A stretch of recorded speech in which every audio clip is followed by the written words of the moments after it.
بسم اللہ الرحمن الرحیم۔ آج ہم بات کریں گے فلسطین کے بارے میں۔ Why فلسطین is so important for us؟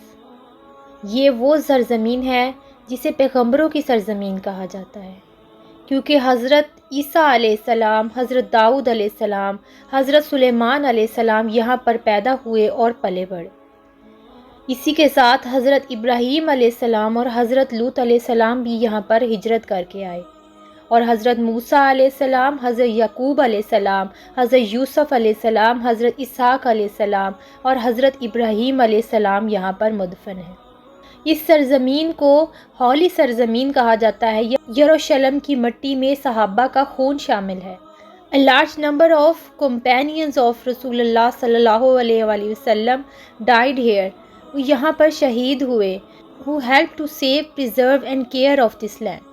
جنہوں نے اپنی جانیں اس زمین کی حفاظت کے لیے قربان کی۔ There is not even a single inch of this holy land where angels has not stood۔ یہ ایسی سرزمین ہے جہاں کا ایک انچ بھی فرشتوں سے خالی نہیں ہے۔ اور یہاں کے لوگوں کے بارے میں ہمارے پیارے حبیب حضرت محمد صلی اللہ علیہ وآلہ وسلم نے فرمایا، The best people of the earth will live here۔ زمین کے سب سے بہترین لوگ یہاں پر رہتے ہیں۔ حضرت محمد صلی اللہ علیہ وآلہ وسلم said, There will a group of my ummah who will openly continue on the truth۔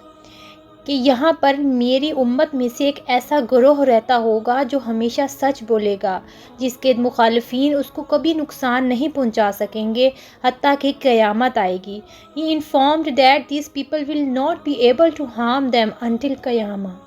اور انہوں نے بتایا کہ یہ لوگ یروشلم کے اندر اور یروشلم کے سراؤنڈنگ میں موجود ہوں گے۔ آپ صلی اللہ علیہ وآلہ وسلم نے فرمایا کہ یہ لوگ کنٹینیو فائٹ کریں گے اور آخرکار ان کو فتح نصیب ہوگی۔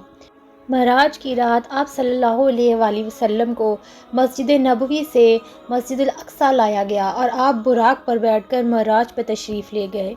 There he became the imam of all prophet of Allah۔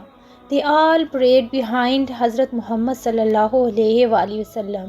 ان سب نے آپ کے پیچھے نماز ادا کی۔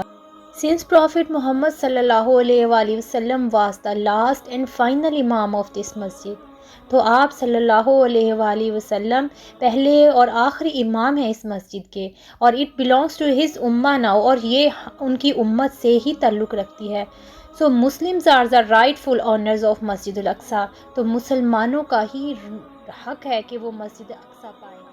اگر مسجد الاقصیٰ کے بارے میں بیان کیا جائے تو it is the third holiest site in the Islam after Kaaba and Masjid Nabawi. It is the second masjid that was ever created on the earth, made only 40 years after the Kaaba۔ The reward for praying one prayer here is 500 times۔ یہاں پر ایک نماز پڑھنے کا ثواب 500 time زیادہ ہو جاتا ہے۔ It was the initial قبلہ for Muslim۔ یہ مسلمانوں کا پہلا قبلہ تھا اور کعبہ کے 40 سال بعد تعمیر کی گئی۔ یہ اس چیز کو ثابت کرتا ہے، اس چیز کو ظاہر کرتا ہے کہ یہ ایشو صرف فلسطینیوں کے لیے نہیں ہے، یہ ایشو صرف اسلام کا نہیں ہے، یہ ایشو اسلام میں موجود ہر مسلمان کا ہے۔